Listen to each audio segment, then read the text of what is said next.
तो friend, electrician से संबंधित वायरिंग का टॉप 50 प्रश्न जो आप लोग के एग्ज़ाम के लिए इम्पोर्टेंट होगा, तो ये आप लोग को वन लाइनर जैसा बताया जाएगा ताकि आप लोग कम समय में ज़्यादा से ज़्यादा क्वेश्चन याद कर सके और याद कर ही अपना एग्ज़ाम में जाइएगा।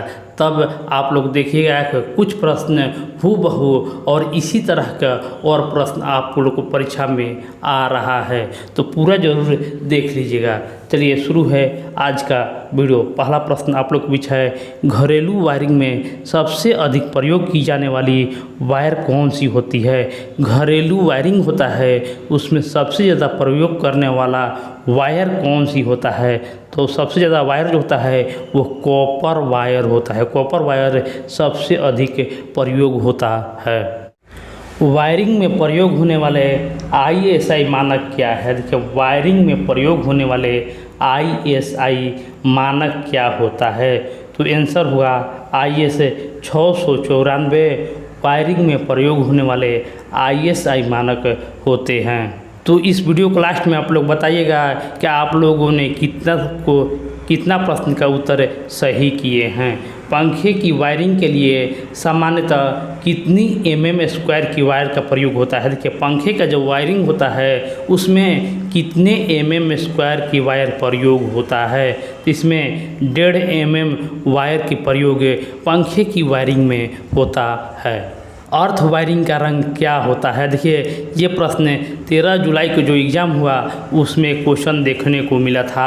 अर्थ वायर का रंग कैसा होता है, तो अर्थ वायर का रंग जो है वो हरा होता है। अर्थ वायर का रंग हरा होता है। ये प्रश्न आगे भी आप लोग एग्ज़ाम में देखने को मिल सकता है। फ्यूज का मुख्य कार्य क्या होता है। फ्यूज का मुख्य कार्य क्या है, ये भी प्रश्न आ चुका है। जो 15 तारीख को जो एग्ज़ाम दिए होंगे वो सेकंड शिफ्ट में ये प्रश्न फ्यूज का मुख्य कार्य क्या होता है, ये भी क्वेश्चन देखने को मिला था। इसका आंसर होगा ओवरलोड से सुरक्षा फ्यूज का मुख्य कार्य होता है। वायरिंग में इस्तेमाल होने वाला टूल वायर की कटिंग हटाने के लिए होता है। देखिए, वायरिंग में इस्तेमाल होने वाला कौन सा टूल है जो वायर को कटिंग हटाने के लिए प्रयोग किया जाता है, तो इसको वायर स्ट्रिपर कहता है। वायर स्ट्रिपर होता है जो टूल कटिंग को हटाने के लिए कार्य करता है।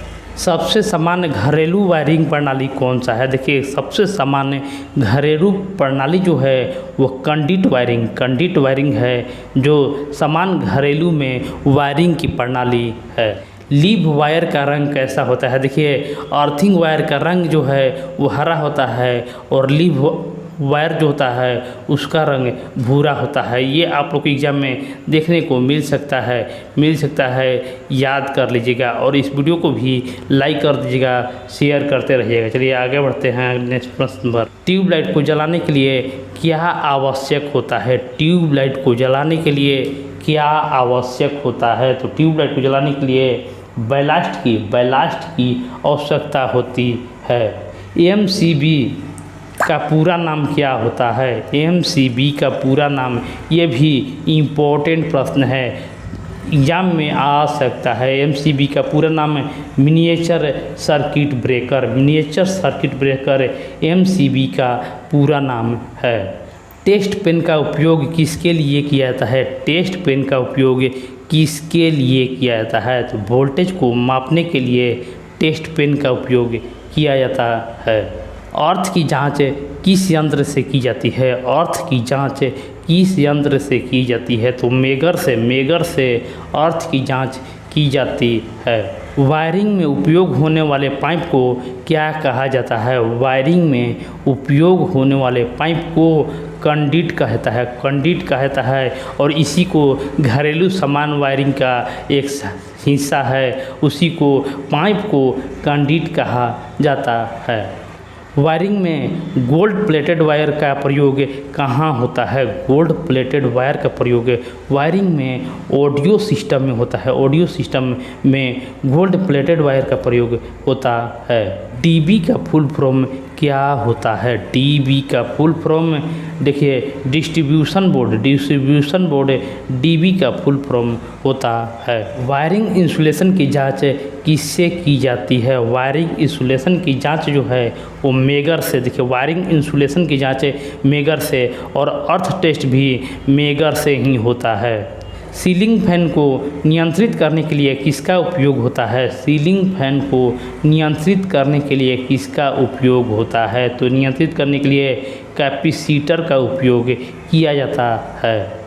15 एम्पियर सॉकेट कितने वाट के लोड तक संभाल सकता है? 15 एम्पियर सॉकेट कितने वाट तक के लोड को संभाल सकता है? तो देखिए ये हो जाएगा 3000 वाट तक 15 एम्पियर का सॉकेट लोड संभाल सकता है। सिंगल फेज सप्लाई कितने वोल्ट का होता है? सिंगल फेज सप्लाई कितने वोल्ट का होता है? तो ये 220 वोल्ट का सिंगल फेज सप्लाई होता है। सॉकेट में कितने पिन होते हैं? तो सॉकेट में 3 पिन होते हैं, इसलिए इसको 3 पिन भी कहा जाता है। स्विच बोर्ड को फिक्स करने के लिए कौन सी लकड़ी का उपयोग होता है? स्विच बोर्ड को फिक्स करने के लिए कौन सी लकड़ी का प्रयोग होता है? तो इसमें से प्लाईवुड का प्रयोग होता है स्विच बोर्ड को फिक्स करने के लिए। नेक्स्ट प्रश्न है 3 पिन प्लग में अर्थिंग कौन से पिन में होते हैं? 3 पिन प्लग में अर्थिंग कौन से पिन में होते हैं? तो 3 पिन जो है 3 पिन में अर्थिंग ऊपर वाले में होते हैं। रंग कोडिंग के अनुसार न्यूट्रल वायर का रंग क्या होता है? तो देखिए सभी वायर का रंग आप लोग याद कर लीजिएगा कि देखिए न्यूट्रल जब पूछेगा तो न्यूट्रल नीला होता है और लाइव भूरा होता है और अर्थिंग हरा होता है। जैसे जैसे क्वेश्चन आएगा उस तरह से हम आप लोग को बीच बताते चलेंगे। वायरिंग इंसुलेशन का मुख्य उद्देश्य क्या होता है? वायरिंग इंसुलेशन का मुख्य उद्देश्य क्या होता है? तो इसका जो उद्देश्य है शॉक से सुरक्षा देना वायरिंग इंसुलेशन का मुख्य उद्देश्य होता है। वोल्टेज चेक करने के लिए कौन सा यंत्र सबसे उपयुक्त होता है? वोल्टेज चेक करने के लिए सबसे उपयुक्त टेस्ट पेन होता है। इलेक्ट्रिकल वायरिंग में जंक्शन बॉक्स का उपयोग किस लिए होता है? देखिए जंक्शन बॉक्स का उपयोग किस लिए होता है? तो जंक्शन बॉक्स का उपयोग वायर कनेक्शन के लिए जंक्शन बॉक्स का उपयोग किया जाता है। अर्थिंग रॉड सामान्यतः किस धातु का होता है? देखिए अर्थिंग जो है अर्थिंग का रॉड जो होता है धातु जो है वो तांबा का होता है, तांबा का अर्थिंग रॉड होता है। वायरिंग सॉकेट में RCD का कार्य क्या होता है? RCD का कार्य क्या होता है? तो इसमें से करंट लीकेज से सुरक्षा RCD का प्रमुख कार्य होता है। इंडस्ट्रियल वायरिंग के लिए किस प्रकार की वायरिंग अधिक प्रयोग होता है? इंडस्ट्रियल वायरिंग के लिए किस प्रकार की वायरिंग अधिक प्रयोग होता है? तो इसमें से कंडक्ट वायरिंग जो है वो इंडस्ट्रियल वायरिंग के लिए प्रयुक्त होता है। सर्किट ब्रेकर किससे संबंधित होता है? सर्किट ब्रेकर देखिए एक प्रश्न सभी सेट में आ रहा है सर्किट ब्रेकर से प्रश्न। तो सर्किट ब्रेकर जो है उपयुक्त सभी देखिए तो आप लोग सभी में मारिए, वोल्टेज करंट और हीट तीनों से सर्किट ब्रेकर संबंधित है। वायरिंग में कौन सा धातु सबसे अच्छा कंडक्टर होता है? वायरिंग में कौन सा धातु सबसे अच्छा कंडक्टर होता है? तो इसमें से तांबा सबसे अच्छा कंडक्टर होता है।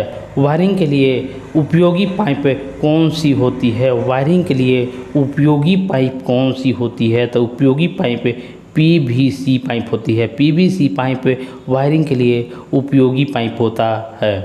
इंसुलेशन रेजिस्टेंस टेस्ट में कौन सा यंत्र का उपयोग होता है? इंसुलेशन टेस्ट रेजिस्टेंस में मेगर का उपयोग किया जाता है। मेगर का उपयोग किया जाता है। फ्लैट वायरिंग प्रणाली में वायर कहाँ लगती है? फ्लैट वायरिंग प्रणाली में वायर जो है वो लकड़ी के पट्टी में फ्लैट वायरिंग प्रणाली में वायर लगती है। वायरिंग की सुरक्षा के लिए सबसे पहला साधन क्या है? वायरिंग की सुरक्षा के लिए सबसे पहला साधन फ्यूज होता है। फ्यूज सबसे पहला साधन होता है। एक स्विच द्वारा कितने लाइट कंट्रोल किया जा सकता है, एक स्विच द्वारा कितने लाइट कंट्रोल किया जा सकता है। इसको आंसर होगा निर्भर करता है लोड पर, निर्भर करता है लोड पर कि इस पर कितना लोड दिया गया है। वायरिंग करते समय सबसे ज़रूरी सुरक्षा उपकरण कौन सा है? सबसे ज़रूरी सुरक्षा उपकरण इनमें से सभी होता है हेमलेट, दस्ताने और रबड़ का शू। सभी वायरिंग करते समय ज़रूरी सुरक्षा उपकरण होता है।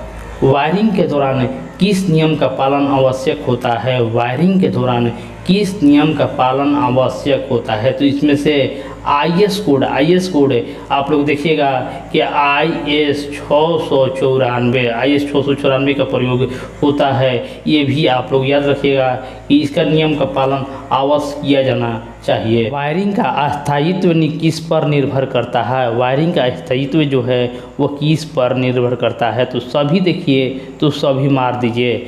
तार की गुणवत्ता, इंसुलेशन, फिक्सिंग, ये सभी वायरिंग का अस्थायित्व निर्भर करता है। किसी बिल्डिंग में फायर सेफ वायरिंग के लिए कौन सी वायर का प्रयोग किया जाता है? कौन सी वायर का प्रयोग किया जाता है? तो देखिए, बिल्डिंग में फायर सेफ के लिए HRFR वायर की प्रयोग किया जाता है।